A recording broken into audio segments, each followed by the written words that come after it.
Baik, Assalamualaikum warahmatullahi wabarakatuh. Kepada adik-adik semua, kali ini kita akan melanjutkan pembelajaran kita, yaitu tentang struktur atom dan sistem periodik unsur. Nah, jadi tujuan pembelajaran kita adalah adik-adik dapat menjelaskan pengertian atom, partikel penyusun atom, serta nomor atom dan nomor massa atom. Lalu, adik-adik dapat menjelaskan perbedaan isotop, isobar, dan isoton. Lalu yang ketiga itu adalah adik-adik dapat menganalisis perkembangan model atom Dalton, Thomson, Rutherford, Bohr, dan mekanika gelombang atau mekanika kuantum. Oke, kita lanjut ya. Oke, jadi sebelumnya kan adik-adik sudah ada tuh belajar dengan Pak Hermon ya mengenai apa itu unsur, apa itu molekul, seperti itu. Nah, unsur itu sendiri merupakan sesuatu yang berdiri sendiri atau dia tunggal. Nah, salah satu contohnya itu adalah unsur karbon, unsur hidrogen, ya, ada unsur oksigen. Lalu untuk molekul itu sendiri merupakan suatu yang terdiri atas dua atau lebih unsur. Sesuatu yang terdiri atas dua atau lebih unsur. Berarti contohnya itu mungkin seperti molekul gula, ya, molekul glukosa. Itu dia terdiri atas atom C, atom H, dan juga atom O.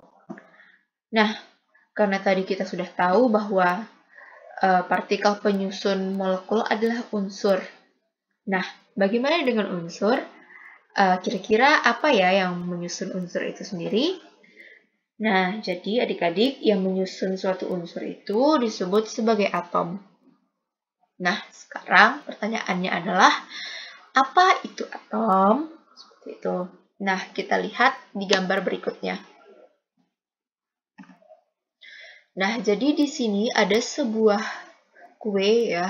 Nah, seperti yang adik-adik ketahui, untuk menghasilkan sebuah kue, kita membutuhkan beberapa bahan ya, beberapa bahan-bahan untuk membuat satu kue. Contohnya seperti kue cookies coklat ini, bahan-bahan yang dibutuhkan itu ada tepung gandum, ada gula pasir, ada gula merah, coklat chips, mentega, dan soda kue. Nah, jadi setiap bahan-bahan ini itu mereka kan tersusun atas banyak atom tuh ya, sehingga mereka bisa menjadi tepung gandum, menjadi gula pasir, menjadi gula merah. Nah, namun atomnya itu macam-macam. Nah, contohnya seperti gula pasir ini. Nah, karena dia terdiri atas macam-macam atom, berbagai macam atom ya, berarti dia kan merupakan sebuah molekul ya, karena dia terdiri atas beberapa unsur. Oke, jadi kita lihat.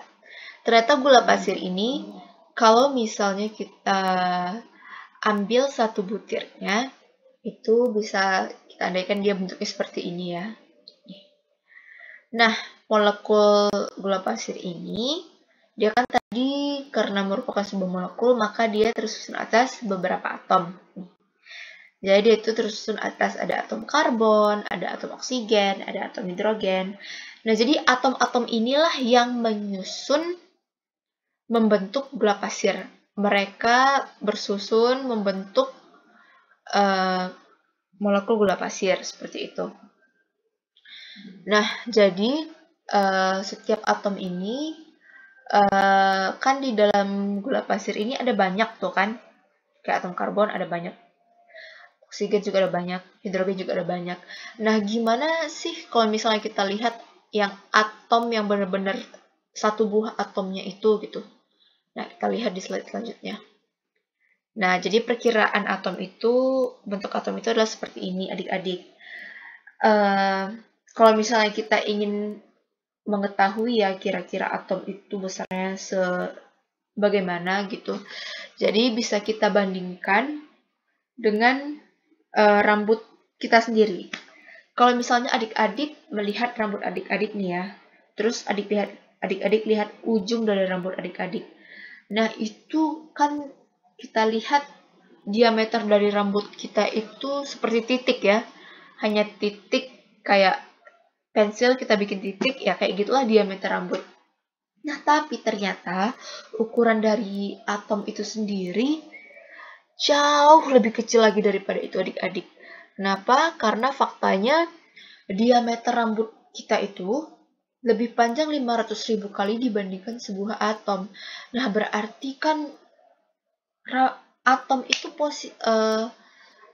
itu besarnya sangat kecil sekali ya. Ukurannya sangat kecil sekali. Ukurannya itu 500.000 kali lebih kecil dibandingkan rambut manusia. Nah, oke, berarti kita sudah mendapatkan ciri atom itu adalah dia ukurannya sangat kecil.